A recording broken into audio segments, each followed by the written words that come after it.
Website's awesome. Seems like a fascinating story. Yeah. We need more good stories here in Michigan sometimes. Well, we're working on them. Yeah, you're one of them, Tim. Talk to us about your good stories. That's the main reason why I invited you on, Tim, because we are recording for content. And I really wanted to hear more about what is going on at Lake Michigan College. What were they doing before you got there? What were they doing immediately after you got there? And what are they doing now? All right. I'll break it down pretty fast, so I don't have to go on a big long monologue. But the Lake Michigan College has had a wine and viticulture program. This is the 11th year, so we're doing our 11th vintage with students this year. The program was started by a guy called Mike Moyer, which I know Brian knew Mike pretty well. Maybe all of you have met Mike. I know Mike. I don't know if Ken knows Mike, but I know Mike. Yeah. Ken, I don't think we met, but my name's Tim. I'm sorry. I kind of just launched in. Oh, yeah. Yes, I know you wine guys here. I'm just soaking in all the knowledge here. So pleasure to meet you, Tim. Brian, I know we haven't seen each other in a minute. So we haven't probably seen each other in a minute. Because you lead a very highly respected school in Southwest Michigan that people just don't know about. Yeah. And what I think is more engaging for some of the viewership is not only that they can learn about wine, but there is more opportunity through you and the Michigan wine industry that people just don't realize. For example, one of the things that for a guy coming from Jackson, Michigan, in the good old heartland of Michigan, never realized, because we had a prison there, and you either go to the prison or you work for the prison. You don't think of a career in wine, right? And so there's a lot more opportunities that we'd like to bring to all communities and have this exposure to. And one of the most attractive pieces, I think, for Lake Michigan College is I think isn't there a program that's like the Benton Harbor Promise or something like that you can actually go to LMC for free?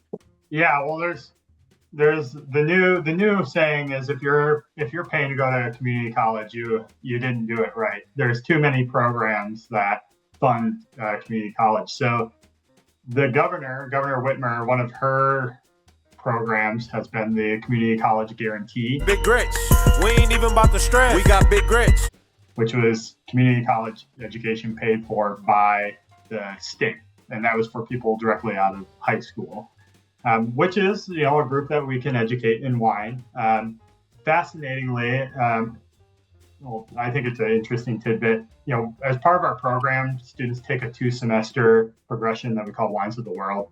And what happens on a session of Wines of the World is Thursday nights, they come in and we pour a flight of like 5 wines from a specific region, and we tell them, we basically taste it together so they can work on their kind of lexicon of language to speak about and describe wines. And then we talk about like, hey, why is the Southern Rhone significant?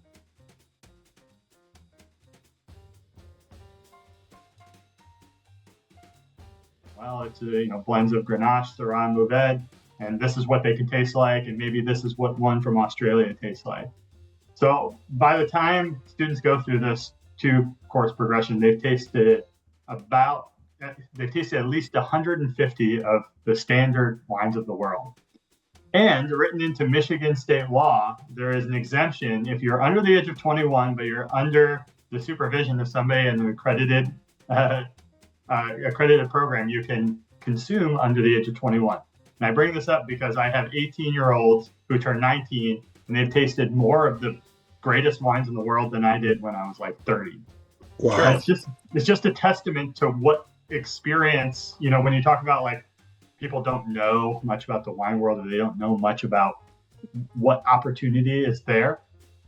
I have 18-year-olds that don't, the only wine they've ever tasted is maybe like Boone's Farm or whatever, and then they go, the first session that we start tasting is white Burgundy. And we're tasting like different quality levels of Burgundy, plus like a California Chard and an Australian Chard. And it's funny because I tell them, I wish you could snapshot this moment so that in 10 years, when you're a wine professional, you can say like, I was tasting, Premier Cru white Burgundy when I was 19, and that's what kind of got me into it. So I bring that up just because I think it's an interesting kind of anecdote that speaks to your point, which is there's this huge world of wine out there, and in the Midwest, we're really insulated from a lot of the heritage and the history of it. And on one hand, that's a blessing because then we can just blast right through that and make great wine without all the baggage. On the other hand, is we don't necessarily always have the culture for the world of wine, which can create a lot of opportunity, I think. So Chuck, I blew through your question. That was like a background. I can circle back on that, but I kind of went around. Oh no, that's cool. It fits right in with the type of information we're trying to get out here, because again, the goal here is to get more and more people interested in wine, to build the wine community, because what we're noticing is there's constant talk when you look out in California where they're literally uprooting vines or basically throwing away grapes. Yeah. Because of this reduction in wine drinkers for various reasons. But our goal is to attract more people to the community, attract younger people to the community, so that we can build not just a more expansive wine community, but a more thoughtful wine community just about our place in the world, period. Brian and I have always talked about a lot of differences in the world can be resolved over a glass of wine and a good meal. And so the goal of Two Guys Tasting is really to implement that and bring that community into the forefront. Yeah. Yeah, there's a lot of barriers of entry for the wine world that we're trying to I don't say we're trying to destroy them. We're trying to do something that shouldn't exist in the first place.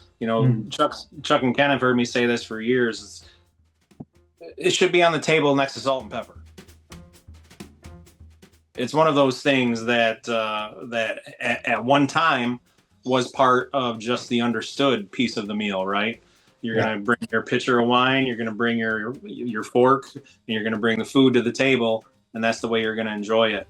And it's a kind of a step back into this community building process that we're trying to do, and trying to Chuck coins this term, and I love it. It's called universal access, where what traditional wine has done is built this barrier so high that you have to be in the club to know what good wine is. It's very exclusive, and anything else is crap.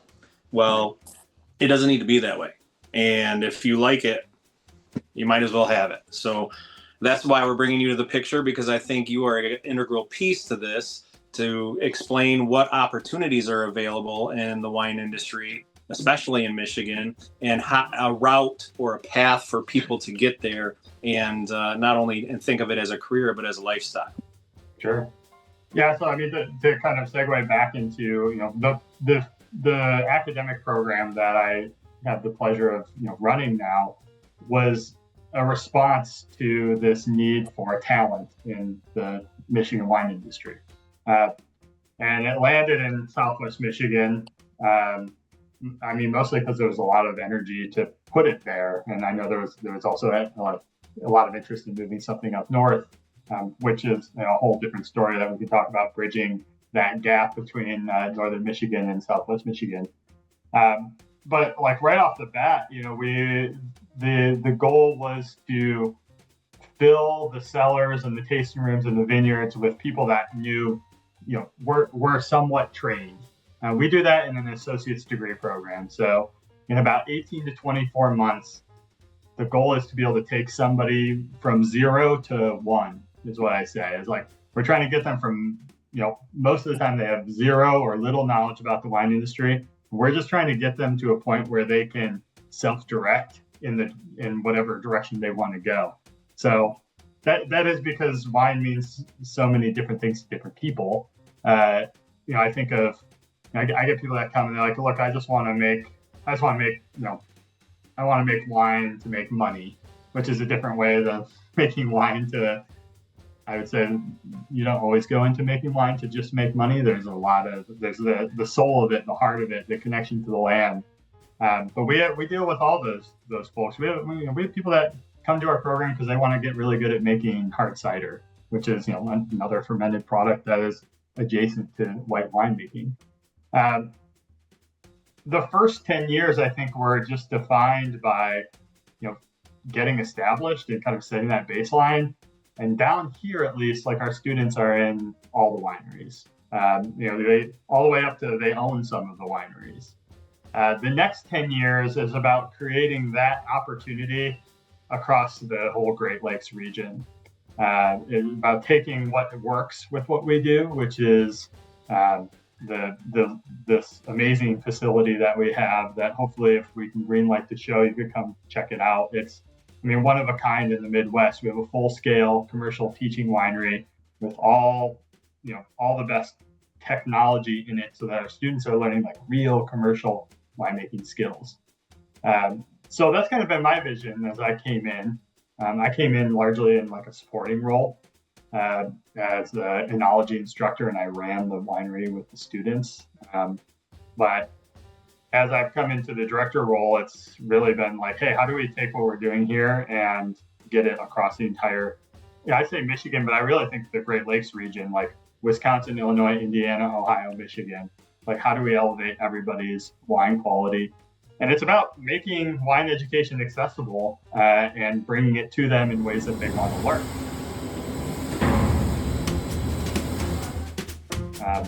So that means, hey, we have to be hybrid and online. We have to have opportunities for people to work it into their day, because most of our students, like, Brian, you said like, oh, a guy from Jackson, Michigan, how do you get into wine? It's like, well, nobody who gets into wine and decided they wanted to go into wine, they ended up there. So most of our students are non-traditional. They're working other jobs. We have to make education approachable for them. And one way is to make it kind of more self-directed, and the other is to allow them to start working in the industry while they're upskilling, and that's through apprenticeship, which is our real big initiative in the next 2 years. we don't have to go down this road, but I know, Brian, at least you're probably familiar with Vesta. Mhm. Yeah, so Yeah. Vesta was the online consortium for wine and viticulture education that was based out of Missouri State. And in the last, it lived off of a National Science Foundation grant for 21 years. It's like one of the longest NSF endowments ever. And it expired for good recently. Oh, wow. They hit the max, so they didn't win it back. But that was, that was providing the upkeep of this kind of critical online enology and viticulture resource for the Midwest. And what we're actively doing right now is working to become the steward of Vesta at LMC. So basically not take it, because we're not stealing it, but work with Missouri State to kind of talk about what the next 20 years could look like if it was based at LMC, which would really unlock our opportunity to take what we do to the entire Great Lakes region, which is all about just getting, to kind of circle back to what you were saying there, Brian, is like wine means so many things to so many people. So what we can do in 18 to 24 months is create the foundation for them to then self-direct what direction they want to go to with the wine industry. That Vesta point that you make is a very important one, and it kind of segues into my next question for you. Did you know that Chuck received the declaration from Vesta for the work that was done on the Dream, which is also a project that you're working with us on? Yeah. And so, all roads lead to the Dream, which is one of these things that I think is opening the eyes of many people of how to actually have access to the lifestyle. Chuck, talk a little bit about your experience going to the Vesta and receiving that. Oh, wow. First and foremost, I had never been to Branson, Missouri. And one doesn't find it was Branson, Missouri very often. Needless to say, it was a culture shock. But I also remember that one of my best friends used to go to school in Kirksville. I think it's Kirksville, Missouri, and which is a part of the Missouri State program. But when I went there, I was just amazed at what they were doing. And you kind of brought it up because I think with Missouri State, LMC, and a number of other community colleges around the country, I believe that we could create a network that really teaches anybody that wants to get into wine everything they need to know. Right.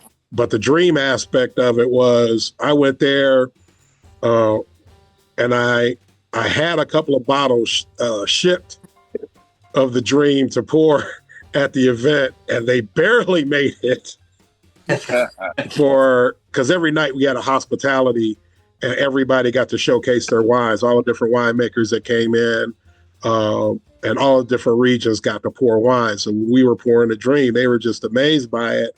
And then when we told them what the project was, where 1.0 was basically Chateau Chantel was the producer. And we went and tasted from various tanks, came up with the wines we were going to use.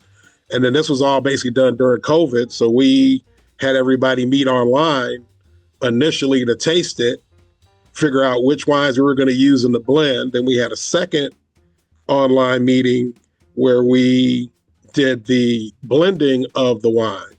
Once we came up with what we wanted the percentages to be in our blend, then we met at House of Pure Vin for a tasting and to figure out what would be the backing sugar that we would put into it.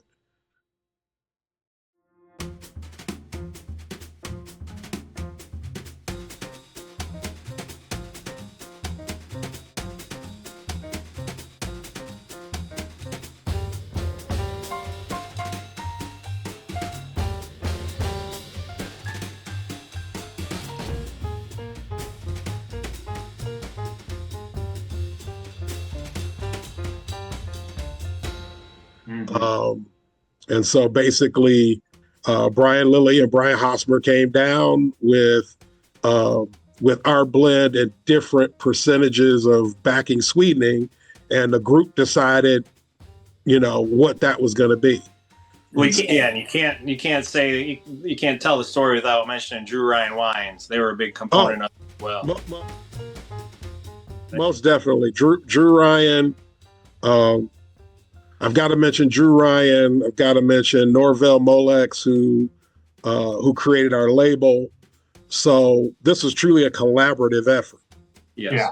And to be perfectly honest, in the future, I really want to kind of sort of go back to that collaboration, because originally when Brian approached us with the idea, I wanted to make it similar to, because when I went to Champaign, I learned about the Special Club, which was all the grower champagne makers are in this group, and every year they have a contest, and everybody submits a sample of what they consider their best champagne, and they do blind tasting, and then after the competition, they've selected, it could be 1, it could be 5, but whatever the designation is, whoever wins the competition, they get the designation of the Special Club. So you get these special bottles that are almost etched like Chateau Neuf de Pop. Says Special Club on the bottle, and we basically Special Club for that vintage year. Got it. So I wanted to do something similar with all the winemakers here, to where we do something similar to Special Club, and whoever wins the Special Club, that's who gets the dream designation for that year. Got it.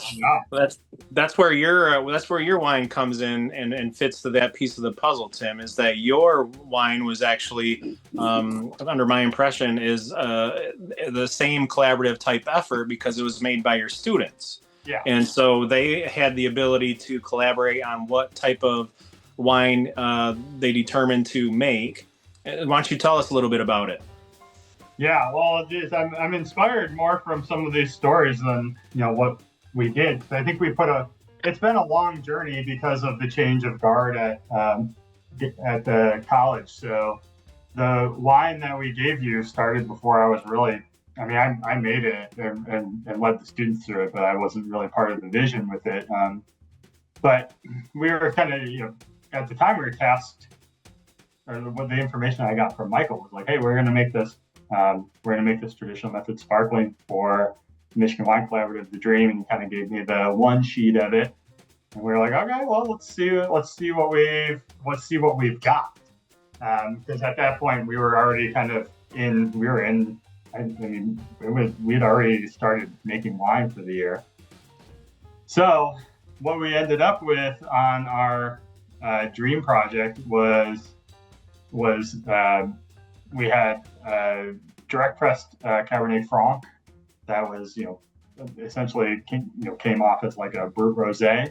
But we working with the students, we didn't really have the right chemistry for sparkling. So then we kind of started looking around our cellar to say, hey, what's available? What can blend in this to kind of get it more into sparkling wine territory?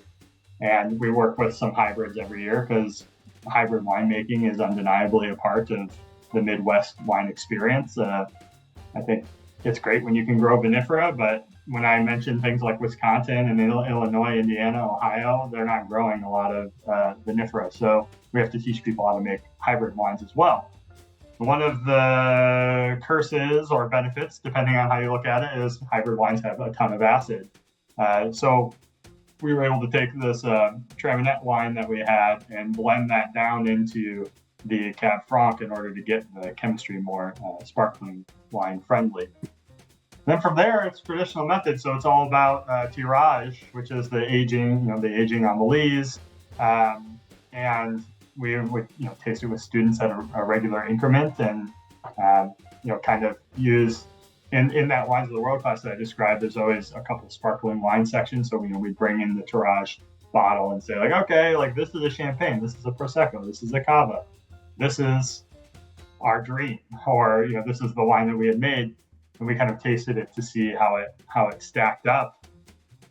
And it wasn't until it was at about like 20 months tirage that it was, really showing the cool kind of autolytic character that we wanted out of the traditional method. And we moved towards disgorging, and then with the students, we determined the sweetness level for the dosage, and the students did all of the disgorging and rebottling, and it was a lot of a learning experience.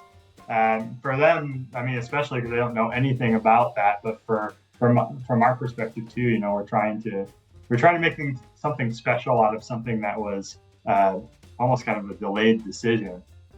So what we ended up with for this wine that we were considering for the dream is like it doesn't fit in a box, which I think is kind of nice for this wine, is because I think sometimes in wine we think like, oh, things have to be classically styled and they need to hit these parameters.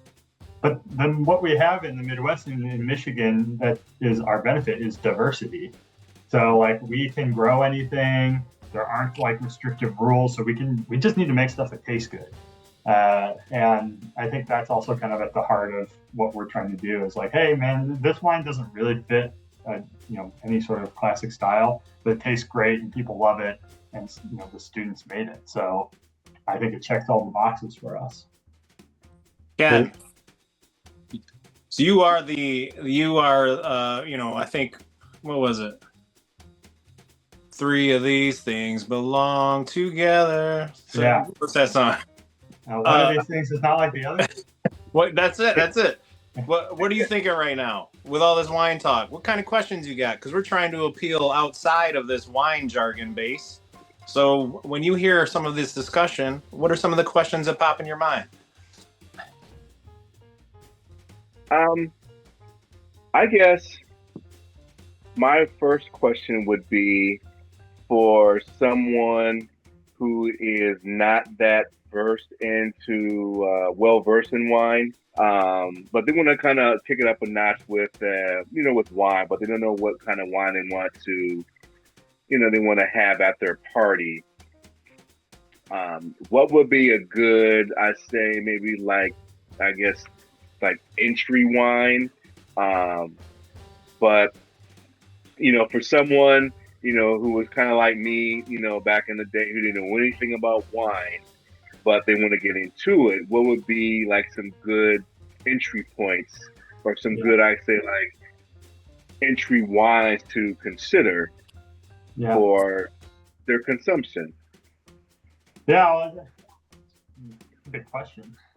How do I distill what we do in 18 months down into one moment? When people don't know anything about wine, they forget what they actually like, and they start thinking like, what am I supposed to like? Which is the big thing with wine. It's like I'm only supposed to drink reds, and they're supposed to be as big and tannic and astringent as possible. And generally, the advice I give people is, you just talk to them for a little bit. You figure out what do they enjoy eating, what other things do they enjoy drinking, and generally you can figure out like a wine that's going to make them decently happy. Okay. So it's like you said you're a spirits guy, so then all of a sudden that doesn't really surprise me that you're a red wine drinker, because spirits are based on really nuanced flavors. So are red wines, right? They're like really layered, and there's a lot of subtleties to red wine. White wines tend to be, in general, kind of like, hey, what you see is what you get. I mean, white wines are essentially acid and flavor. Red wines have, acid flavor, sometimes a little bit of residual sweetness, but tons and tons of textural elements to it. So when I get, what's a good entry point wine? Going back to your question, when I think about entry point wines, I always start at Chardonnay. And part of it is because I'm very passionate about Chardonnay, but mostly because almost everybody has some sort of Chardonnay experience, because it just lives in this pop culture bubble where most people even if it's like, oh yeah, Chardonnay, I was at this wedding and they had this Chardonnay and it was terrible and this guy wouldn't stop talking to me and that's their memory of Chardonnay, at least you can like kind of like latch on to that. Because from a Chardonnay, you can generally give people like 3 or 4 good recommendations based on what they like. So like with Chardonnay, you could go California Chardonnay, which is going to be like intense in terms of like flavors and aromas. There's going to be a lot of butter, a lot of oak, maybe a little bit of sweetness. If they want something like very kind of very nuanced and more tastefully made, then you have like the entire swath of Burgundy or French, any sort of French Chardonnay. But then I love talking to people about Michigan Chardonnay, because Michigan Chardonnay is, well, first of all, Chardonnay grows really well here, so it's a really great grape to grow, especially here in Southwest Michigan. But you can build Chardonnay to like be very texturally rich and have a lot of different elements to it in terms of flavor and sensory experience. But Michigan Chardonnay always has like this acid through line that makes it very refreshing and very fruity. So people tend to like, when they say like, oh, I hate Chardonnay, I don't like Chardonnay. If you put like a good Michigan Chardonnay, and good to me means like, built on like nuances, complexity, and no discernible residual sugar to the point where you're like, oh yeah, this is sweet. If you put that in front of somebody, they're in my experience, they're generally going to be really happy with what you give them. So I think Chardonnay, anyway, this is a long roundabout to say, Chardonnay is one of the better entry points because everyone has a memory with it. There's so many styles that are characteristic to different areas. You can point them in multiple directions.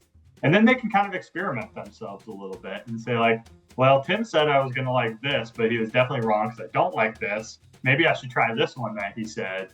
And then it can kind of start to launch their exploration into wine, because now they know that there's like different regions for Chardonnay and there's different ways to make it. And that little breadcrumb can kind of become a whole trail that gets them more involved in seeking out the different, regions of wines of the world.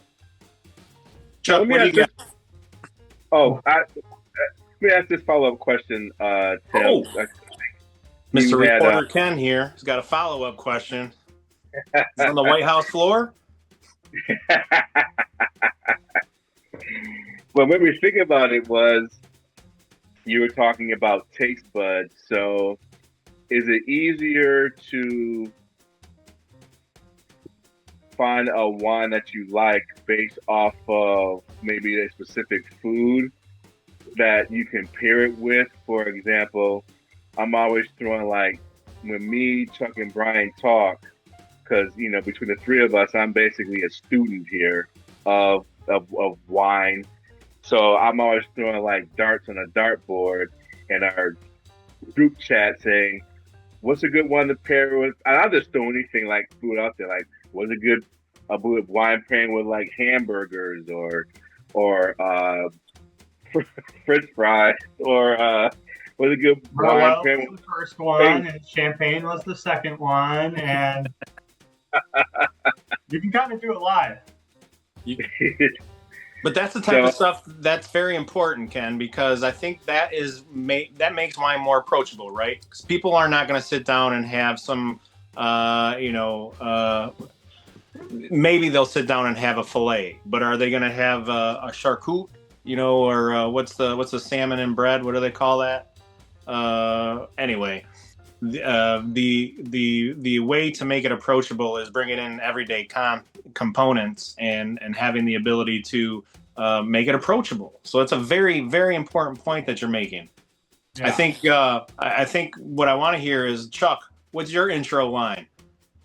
How I generally introduce people to different wines or try to find out what they're drinking. I'm more go to wine style, primarily because let's say if you're pouring 5 different wines, you always pour a sweet, semi-sweet, semi-dry, dry, and a sparkling. And for me, if you try and stay in the same grape, you can find, because that's what I love about Michigan, because the first time I was not a Napa Chardonnay drinker, but at the time I was drinking a lot of Riesling. So I go up to Chateau Grand Traverse, and they had a late harvest Chardonnay, which was on the sweeter side, but it still had an acid backbone on it. So it was extremely approachable. So when people come to me and they say, well, I don't like Napa Chardonnay, I always point to, I say, well, if you can find somebody that's doing it in a sweeter style, it doesn't have to be sweet. It could be a semi-dry. And I generally go to the style of it, because that's why I always bring up the Fascinator at Amoritas. It's a Muscat grape, but it's done in a drier style. And you get all of the aromas that you would get on a sweeter Muscat. You get all of that in the bouquet. But when you go to sip it, it's bone dry with enough acidity to make it appealing. So that's how I'm generally breaking people in. Because I'm about to do a wine tasting, an in-home tasting in September, and I'm making sure that I'm taking the host wants a dry red blend, but she knows her girlfriends love sweeter wine. So I'm taking in semi-dry, semi-sweet, a sweet, and I'm trying to find a really good Lambrusco. But that's the bad thing about Michigan sometimes, unless you're a restaurant, if you're trying to go and find some of the stuff on the retail level, it's not at the retail level. Yeah. I think free wine is a good introductory wine. That's what I was going to say. But everybody likes free wine. The best way to figure out what you like is to go to a tasting or something. Like, just the way our program is in their fall semester, which is regrettably only 3 weeks away, they're going to take this Wines of the World class where they're going to taste. They're going to take Enology 101, which is the journey from grape to glass from the winemaker's perspective. And they're going to do their harvest crush like lab, where they actually do all the hands-on. And I always get students that are saying like, well, I don't know if I can do all that at once. It's like, if you want to get the best experience, you just need to immerse and start experiencing wine. Like, just point and shoot, just start immersing yourself in wine. And I mean, that's I think a good thing about our program is if you go full time, you have no time in your life besides thinking about wine for about 18 months. And that it just supercharges your knowledge because you're just always immersed in similar. It's like you got to kind of be with people that are, you're speaking with and learning from, and tasting with. Tasting with people is like one of the most important things you can do, because you learn how to build like the lexicon of language that you need to use. So yeah, I think you bring up a couple of very important points for two guys tasting there, Tim, and I appreciate you for coming on and spending the time with us on a Tuesday night. I'm sure that you've been taken away from some very important responsibilities, knowing that school's starting in the next couple of weeks. But you mentioned it with Chardonnay, and you just mentioned it again about immersing yourself into the culture of tasting wine. And that's that community that wine brings together. It's that place, is that time period, and it's that connection that I think people don't really understand unless they're a piece of it. And so it's very important to make that point time and time again, because of this barrier of entry or this exclusivity that has been built upon for many, many decades now, that I think we really need to tear down. Yeah. We appreciate you being on. I think the takeaways from this conversation tonight are: number one, Lake Michigan College has a wine program, a very successful and a very high-tech and inclusive wine program. Number two, the barrier of entry into Lake Michigan College's program is very, very low, especially if you live in the state of Michigan. It's basically nothing. Number three, and you can learn very quickly if there is a pathway in the world of wine with you. So check it out for our viewers on 2GT. I just had this younger woman she joined our program in the spring, and she's kind of been holding on to this service industry job that she hates. And I was like, look, I don't like your life is your life, but if you're going to do this, you should jump in with both feet, get a job at a tasting room, take classes, and spend as much time as you can just like living in the world of wine. And that was, now a few months ago. And I mean, she's in it. She's going to be she's doing an internship because we have to do an internship as part of our program. And she's splitting hers between the Finger Lakes and Virginia, going to get experiences in those two regions because that's an important part of winemaking. And she'll bring that knowledge back and hopefully, get to bring her experience with her.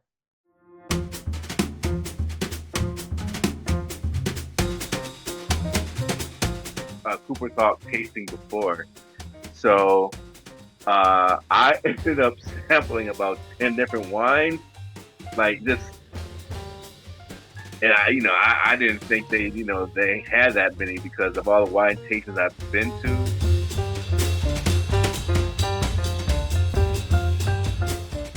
And needless to say that, it was a pretty. I mean, when I got home, I was really feeling it.